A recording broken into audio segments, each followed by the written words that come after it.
Guys અત્યારે finally મારા મમ્મીના ઘરે હું આવી ગઈ છું. તમે લોકો જોઈ રહ્યા છો આ મારા મમ્મીનું ઘર છે. અને હા, ગૌતમ તો તમને ખબર જ છે, તો ઉજ્જૈન ગયા છે, મને મૂકીને જતા રહ્યા છે. તો અત્યારે હું મમ્મીના ઘરે આવી ગઈ છું એન્ડ મમ્મીના ઘરે આવીને સો હેપી છું. અને મારું મૂડ બી સારું છે, બહુ સારું છે મારું મૂડ. એન્ડ હવે શું કરું, કેમ કે મારા મમ્મીની લોકો પણ નથી. મારા મમ્મીની લોકો બધા ગયા છે સગાઈમાં. મારા માસીના દીકરાની સગાઈ છે પાલીતાણા, તો એ લોકો બધા પાલીતાણા ગયા છે. અત્યારે તો હું, મારા પપ્પા અને મારો મોટો ભાઈ, અમે 3 જ છીએ ઘરે. તો ચલો હવે હું શું કરું છું આગળ કન્ટિન્યુ વ્લોગમાં બન્યા રહેજો. ઓકે, હેલો ગાઈઝ, અત્યારે આવી ગઈ છું ચિકનાબેનના ઘરે. અને ચિકનાબેન અત્યારે મેંગી બનાવે છે ગરમા ગરમ, અને એક બાજુ વરસાદ આવે છે, તમે લોકો જોઈ રહ્યા છો. જો વરસાદ આવે છે. અને ગૌતમ ઉજ્જૈન ગયા છે, તો ગમમાં ને ગમમાં મેંગી ખાઈ લઈશું. ગરમા ગરમ મેંગી બને છે, છે. ચિકનાબેન મેંગી બનાવે છે. તમારે ખાવી તો ચાલો. હા, તમારે કોઈને ખાવી તો આવી જજો.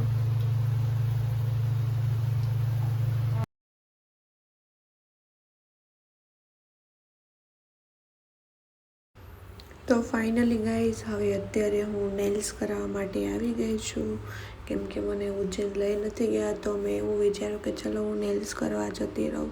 તો નેલ્સ કરવા આવી ગઈ છું, કેમ કે મેં પહેલાં નેલ્સ કર્યા હતા. એ નેલ્સ પહેલાં હટાવવા પડશે અને પછી બીજા કરવાના છે. એની ઉપરથી તમે જોઈ શકો છો અત્યારે એકતા દીદી એ નેલ્સ છે એને હટાવે છે. ડ્રીલ મશીન આવે સેમ આપણે મોટું એવું, સેમ જ નાનું મશીન છે. ડ્રીલ મશીનથી એ નેલ્સને હટાવવાના હોય, તમે લોકો જોઈ રહ્યા છો. અને હવે નેલ્સ લગાવી પણ દીધા છે, તો હવે નેલ પોલિશ કરે છે. નેલ પોલિશ પિંક કલર છે, ડાર્ક પિંક કલર, કેમ કે મારે આવી સાડી પહેરવાની છે, તો સાડીનો કલર છે એ સેમ છે. બહુ મસ્ત લગાવી દીધા છે. અને નેલ્સ જે લગાવેલા છે વ્હાઈટ ડુપ્લિકેટ છે, ઓરિજિનલ તો નથી જ. તમને ખબર ન હોય તો હું બી તમને કહી દઉં કે ડુપ્લિકેટ જ છે નેલ્સ. તમે જોઈ શકો છો. હવે એકતા દીદી એની ઉપર નેલ પોલિશ કરે છે, ડાર્ક પિંક કલર. બહુ જોરદાર લાગે છે. ડાર્ક પિંક કલર એકદમ હાઇલાઇટ કલર લાગે છે.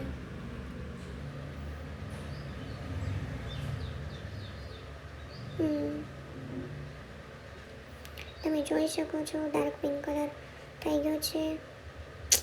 ચલો લાસ્ટ બાકી છે થમ્સ અપ, એટલે કે અંગૂઠામાં બાકી છે, ત્યાં કરે છે દીદી.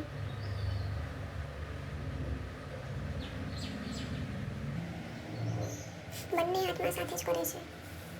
પેલા ડાબા હાથમાં કરી લીધું, હવે જમણા હાથમાં કરે છે. એન્ડમાં હું નેલ્સની, મને નેલ્સ બહુ જ ગમે, નેલ્સની બહુ શોખીન છું. અલગ અલગ નેલ્સ કરવા મને બહુ જ ગમે છે. અને તમે લોકો જોઈ રહ્યા છો મારા નેલ્સ મસ્ત થઈ રહ્યા છે. એકતા દીદી કરે છે. આ એકતા દીદીનું ઘર છે. અને અમે બંને વાતો ચીતો પણ કરીએ છીએ. અને એકતા સાથે સાથે નેલ પોલિશ પણ કરતા જાય છે. એકદમ ડાર્ક પિંક કલર બહુ જ જોરદાર લાગે છે નેલ પોલિશ. તમારે પણ કરાવી છે તો તમે પણ આવી જજો. જેને પણ કરાવી હોય એ લોકો કમેન્ટ કરી દેજો, એટલે હું તમને લોકોને એડ્રેસ આપી દઈશ. ઓકે, કન્ટિન્યુ બ્લોગમાં બન્યા રહેજો. આજે હું કંઈક નવીન પણ કરવાનું છે. શું કરવાનું છે એ તમે લોકોને હું કહીશ. તમે લોકો જોશો, તમને લોકોને ખ્યાલ આવશે કે શું કરવાનું છે. આજે કંઈ કરવાનું છે. જે ડાર્ક કલર કર્યો છે એની ઉપર બીજો કલર છે. અને વચ્ચે એકદમ બેબી કલર આવે ને, એકદમ આસમાની કલર, એકદમ વ્હાઈટ જેવો બેબી કલર, એ કરેલો છે. શાઇનિંગમાં કરેલો છે. 4 સેમ કલર છે અને એક છે સિંગલ અલગ કરેલું, તમે જોઈ શકો છો. બહુ જોરદાર કરે છે. Pink colour, dark pink colour છે. બંને હાથમાં સાથે જ કરે છે. એટલે થોડી નાની ફટાફટ થઈ જાય. અને તમે જોઈ શકો છો મારી નેલ પોલિશ કમ્પ્લીટ થવામાં છે. હું એકતા દીદી વાતો કરી રહ્યા છીએ સાથે સાથે બંને. અને તમને મારો બ્લોગ જોવો છો તો કેવું લાગે બધા કમેન્ટ કરશો. લાઈક શેર કરીને હોય તો બેલ આઇકન દબાવવાનું ભૂલશો નહીં. અને આ રીતની ટેલિંગમાં ફોર્મ ભરી ભરવાની, બેઠી નીકળે હાથે રહેજો ભાઈને. 5 સેકન્ડ સુધી રાખવાનું હોય છે, 5 સેકન્ડ પછી કરવાનું હોય છે. બે વાર કરવાનું, એટલે કે એકદમ ડાર્ક કલર જોરદાર લાગે, એકદમ હાઇલાઇટ પિંક કલર લાગે. કેવા નેલ્સ લાગે છે તમે લોકો કમેન્ટ કરતા જાજો ગાઈઝ. ઓકે, તો મને પણ ખબર પડી.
હેલો ગાઈસ, તો હા ગૌતમ મને નથી લઈ ગયા કેમ કે મારી તબિયત સારી નથી, હું બહુ જ બીમાર છું એટલા માટે મને નથી લઈ ગયા. એટલે મને રડવું આવી ગયું હતું, બસ બીજું કાંઈ છે નહીં. એને એના ફ્રેન્ડ્સ બધા ગયા છે ઉજ્જૈન. હું મારા મમ્મીના ઘરે જાઉં છું અત્યારે તો મારા ઘરે છું. બસ હમણાં થોડું કામ પતાવીને પછી મારા મમ્મીના ઘરે જતી રહું છું કેમ કે મારી તબિયત સારી નથી એટલા માટે મને નથી લઈ ગયા. ઓકે, બીજું કાંઈ પ્રોબ્લેમ નથી આવ્યો, બસ